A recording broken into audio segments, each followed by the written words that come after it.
What's going on, everyone? Welcome back. Today, I'm reviewing a game that I've been really excited about. I think it's being heavily slept on by many. That game is Eternights. This is an incredible game that has some really unique ideas and mechanics, and it blends multiple game genres to make an experience that is clearly inspired by Persona, but manages to insert some really new concepts to make a cohesive experience from start to finish that really doesn't overstay its welcome. I first saw the announcement trailer for Eternights at the State of Play. I can't remember exactly when, but it was a few State of Plays ago, and with Persona being one of my favorite game series of all time, this game drew my interest immediately. If this was just a more independent Persona game with different characters and an action-based combat system, then I'd be here for it for sure, but Eternights ended up being so much more than that, and it really carves out its own unique experience that I feel is really unmatched right now. I thoroughly enjoyed this game, and in this review, I'm going to tell you exactly why. First, let's start off with the story and what you should expect going into Eternights. Things kick off with you and a friend signing up for a dating site and creating a profile, but what follows is quite intense and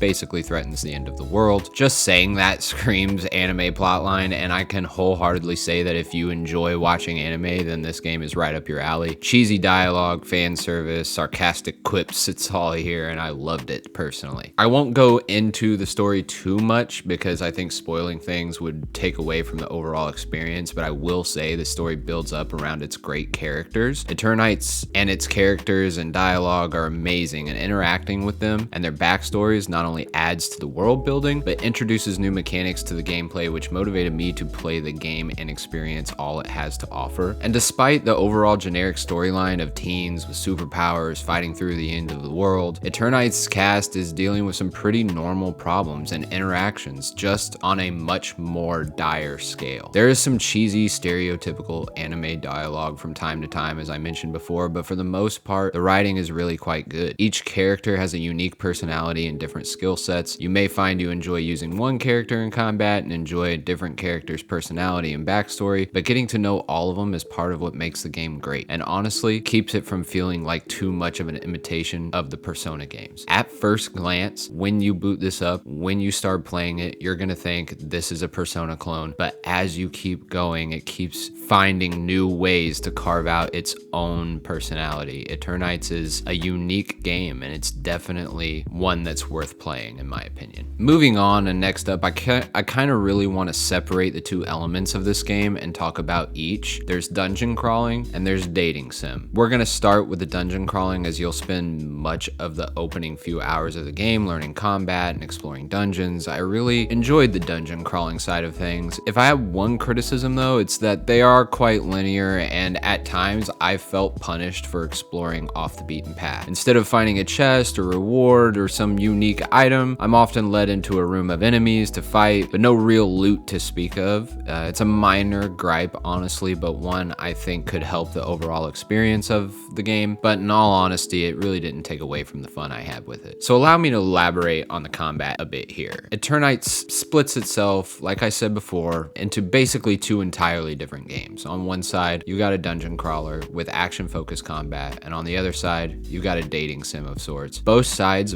manage to merge in unique ways, where the dating sim side of things helps improve and unlock different combat mechanics. The combat itself is reliant on a timed dodge and counter system that can be difficult to nail down at first. Crowd control can be frustrating at times, but once you get the hang of things and unlock certain skill sets in the skill tree, things get really fluid and you can start to feel really strong in combat. It feels great to string together a combo with a death blow, a move from a companion in quick succession. Taking out a boss or a crowd of enemies, it feels really good. The enemy designs themselves are unique and quite horror-esque. There's parts of this game that feel really funny and lighthearted, and parts that feel like a straight-up horror movie. Eternights has some very mature themes, and I love that about this game personally. I think it handles the pacing and tone well throughout the story, and the characters adapt to the situation at hand well, with dialogue as you're making your way through different areas and things like that, experiencing different things. I really enjoyed the interaction between the characters. The dungeons aren't all combat though. There are puzzle sequences sequences that change up the pace of things and keep dungeons interesting. I encountered an arcade dance minigame, some puzzles, a 2D sequence, some stealth sequences, and much more. All of which felt really creative and not just there for the sake of shaking things up. I was constantly encountering new game mechanics, so I felt the pacing was really good. I never really felt tired of doing any specific thing in Eternights. So that's all I'll say about the combat and dungeon crawling aspect. Really well thought out, really well executed. Moving on to the dating sim side of things. So similar to Persona, there's a day-night cycle and free time with a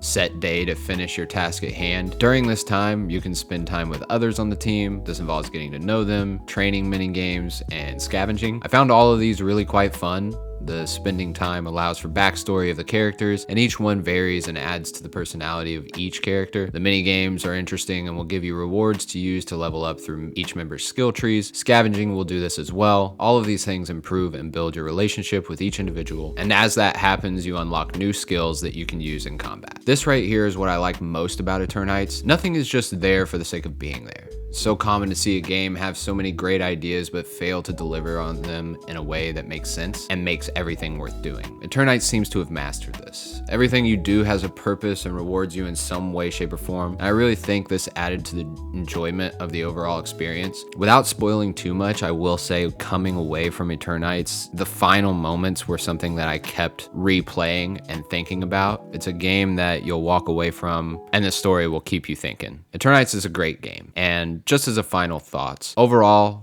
I expected it to be good. I expected a Persona-like experience with some added benefits, and while there are definitely some themes and mechanics that are clearly inspired by Persona, Eternights has its own ideas and delivers on them well. I'm really excited to see what's next from this studio because I think that they have something really good here. I could feel that the developers were really passionate about what they were creating. I felt that the characters were really well thought out. I felt the story had some really unique set pieces, the dungeons, the combat mechanics, the art style, everything really felt so original. In my opinion, if you like Persona, if you like JRPGs, if you like that anime game type aesthetic, give this one a go. Totally worth your time. You will enjoy it. Until next time, I'm out.